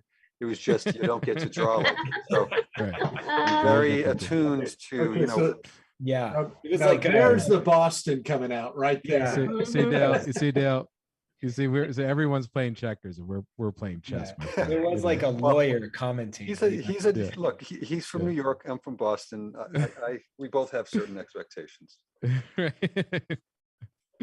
Well, as John slowly moves from his Slowly. slowly moves to the computer The over the glacial next pace. 3 minutes, please post your work to Instagram using hashtag illustration isolation and add visual arts passage. Thank you all for sharing that. I know it's kind of like personal stuff to talk about. Just the guilt that comes with it. And this morning we were talking about the stress of burnout, and we were encouraging a student, John and Bill were like, you know, if you work yourself until you implode, that doesn't do you any good, you know? So it's all about balance, I guess. But and it's like what I really like what Bill said before about Bill's got this wonderful way of kind of saying, like, you know, don't take yourself too seriously. You know, it's okay to just want to have fun doing this stuff, but not everything has to be a thing. Yeah. You know, like that's why I love hopping on when I can to this, because, you know, I get to experiment and do things that I normally wouldn't do and solve problems with photo reference that I didn't pick. And so it's fun, you know, and it just sort of is a nice reminder why I do what I do, you know, and why it's a huge privilege to do this for a living, you know. Oh yeah. Agree. Oh yeah. I mean, we are definitely in the toy department of life. Yeah. Definitely. And I like that. That's where I want. It's right where I want to be. Yeah. Well, I feel like I get so stressed because I know there's almost a ridiculousness to the fact that I get to paint, like, I get to paint a rat with a BlackBerry and like seriously say it's available at this gallery. Yeah, that's awesome. Yeah. How do you, that was my question. How do you live with yourself, Cassandra? I mean,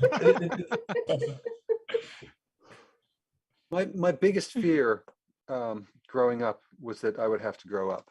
Like, I loved being a kid, and I thought I would have to leave this kind of thing behind, because I didn't know any artists. I didn't have artists in my family, and it was just like, oh man, I'm gonna have to stop that, get a job someday.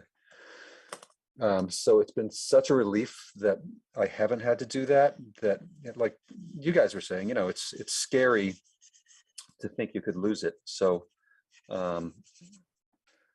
that helps for me. That helps with the burnout. When I feel like it's too much, I just remember what it is I'm doing. Mhm. But that doesn't make burnout any less real, because I think we all experience it. I have to say, my goal in this drawing was to make him look haggard and upset. I think I went. You did it. Yeah, he looks really good. That is awesome. That's such tricky light in the front part of his face. Oh yeah, it is. That's awesome. It was a lot of fun to do. And the hair is great. Oh, that is great. All right.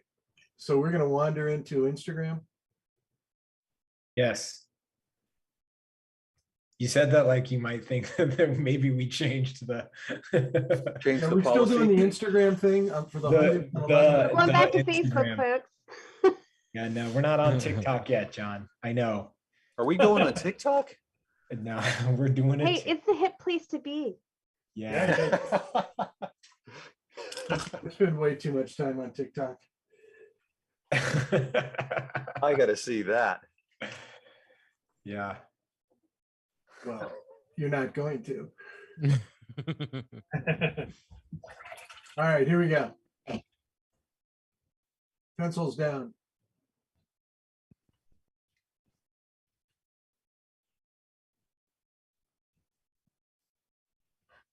Right. Here we go. Awesome. Wow. All right, first one right here. I got to see who did that. That's awesome. Yeah. Nice. Way to go, Well, that's- Ruby. Ruby. Hey. Very cool. That's great stuff. Got to look at that. Oh, That was a tough post. I mean, that was tough finding a good shot of her. I know.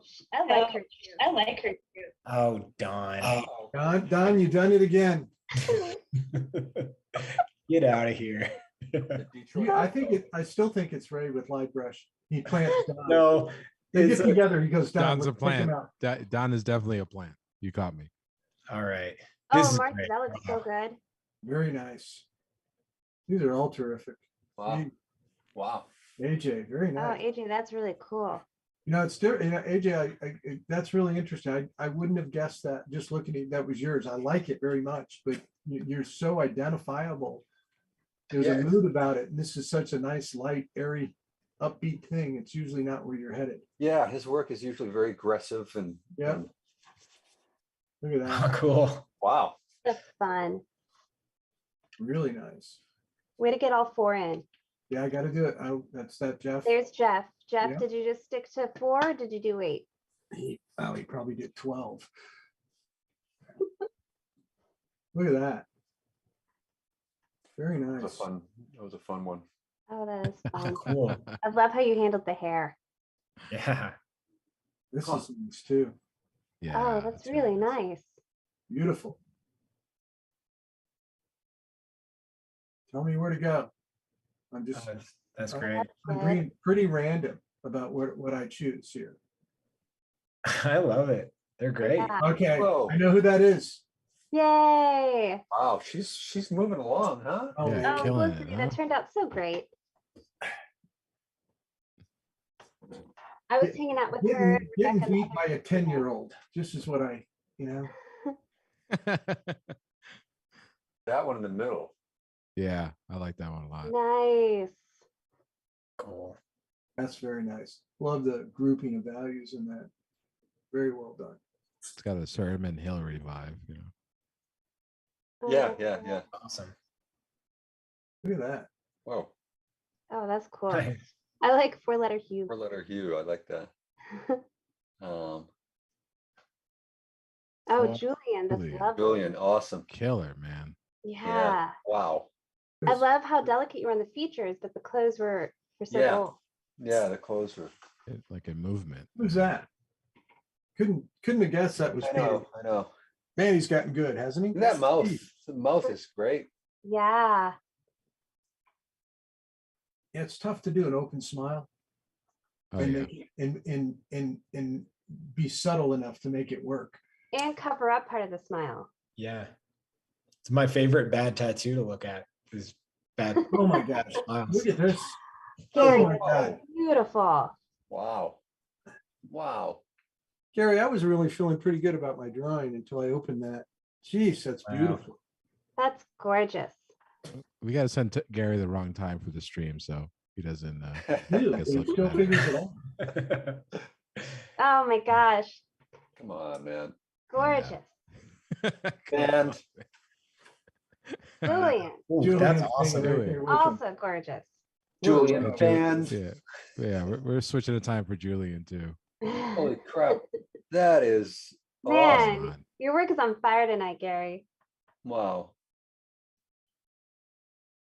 Beautiful. Same, Julian. Man, you guys had a good night. I'm going to click on this. Yeah, do It's it. really nice. Oh, I love it. really nice. Wow. Yeah. Nicely done. Is that Devin there in the middle? Here? Yeah. No. Oh no, really nice. Oh yeah. Very I, nice. I thought so too, Cassandra. Look at that. Yeah. Heather, very nice. Oh, that's Really cute. I like delicate. it. These are all terrific. We could be here all Mhm. night. Randy, Nice, Good Randy. job, Randy. You did. Wow. I really like how you did the goggles. look at Look at that. that one. Look at that. Oh yeah. That's awesome. awesome. That That's is been rad. cool. Really different perspectives we're getting here. Check- Yeah. I know.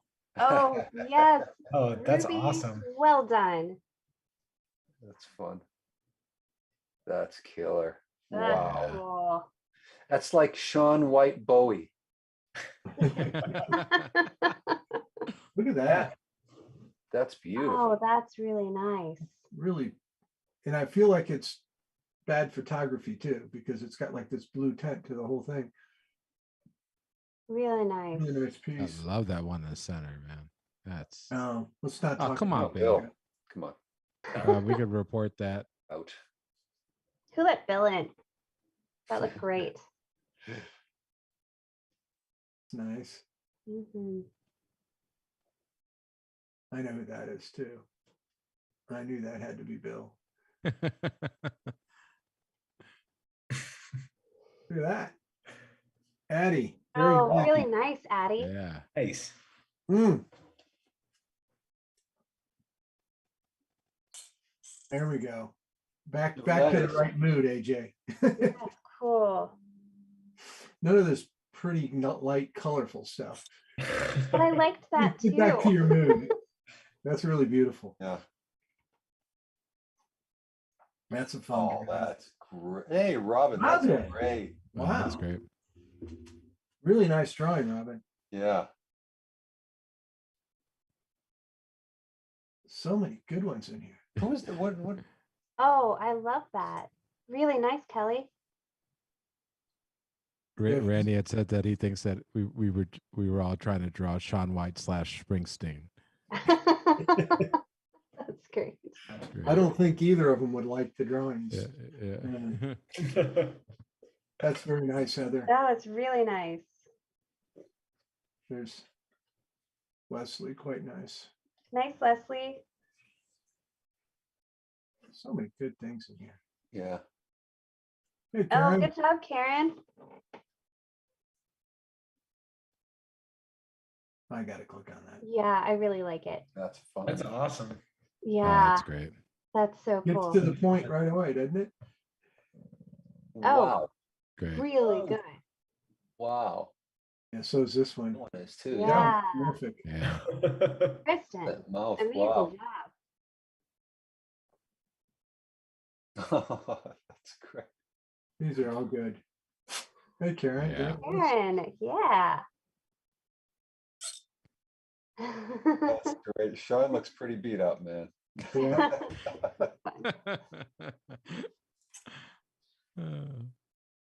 Montage. All four. I gotta go there. Yeah, I gotta do one of those. Very fun. They called you the illustrators Olympians. Is Hey, that Timmy, what why it I'm says? doing this, Timmy? But do me a favor. Mention our mini courses, please. Oh yeah, absolutely. It's mini course season right now. Oh, cool, Ocean. I like your collage. So it's worth mentioning. We got a lot of really great classes coming up. If you enjoyed tonight, you cannot miss these classes that are coming up. Ray's got a class coming up. We mentioned that earlier, digital portrait painting. But Cool. right now, some of the cooler ones that are coming up, not cooler ones, but cool ones are mixed media with Lisa Sear, comics and sequential art, color theory, and fundamentals of illustration. So that's Lisa Sear's teaching, Bill Cobb's teaching comics, Brent Watkinson on color, which Brent actually just wrote a really awesome blog piece for us. That was fantastic. Oh, did you give it a read? Oh, yeah. That was excellent. Triadic color schemes. Yep. I'll drop a link, and everybody, I highly recommend checking out these classes because they're amazing. So My, the first part of my foundations class, I focus on doing exactly what we do here, but how to shoot your own reference, how to use effective lighting, and drawing the head. I know Ray's class is really focused on head painting, and we probably cover some similar ground on lighting. Oh yeah, I know for sure. I know we do. Well, Yeah. one of the things I would say is we get asked a lot of questions during these drawing nights, but these mini courses, like you have like 8 or 10 classmates, and you have the opportunity to have one-on-one conversations with Ray about your work and about how to fix these problems. And it's really very much, it's hands-on. So Absolutely. it's a whole different ball game. Yeah, I really feel like, I mean, I've been lucky enough to sit in on All some cool. of the, all the classes, and a lot of the classes at Visual Arts Passage. It really feels like you're working with the artists, rather than just sort of sitting and hearing a lecture. I'm trying to figure out how to sneak into your class, Ray. I might have a link for you, Dale. There are many firewalls set up that we're ready for you, Dale. He's got Foxborough surrounded that you cannot. Nothing comes in from Foxborough. So like a mustache wouldn't do Part of it. his this contract. gigantic Faraday cage, Big hat wouldn't do it. Yeah. Ray made us build the Faraday cage for his class. That was my one thing. Change my On voice. my contract. This works amazing. It really is. Yeah. I love it. I love that piece. That reminds me of like a Japanese like brush drawing pit. Yeah. Wow. Very nice. Well, I think This is we've great. come to the end. Everybody, thank you very much for joining us tonight. It's always a pleasure and an honor to draw with all of you. Bill, sorry you had to leave early. Hope everything's good. Dale, Raymond, Timmy, Cassandra, Don, thank you for being here tonight. Have a good week. Thank you. Thank you, everyone. Great week. Have a good night. Enrollment closes care. February 24th. Don't miss it.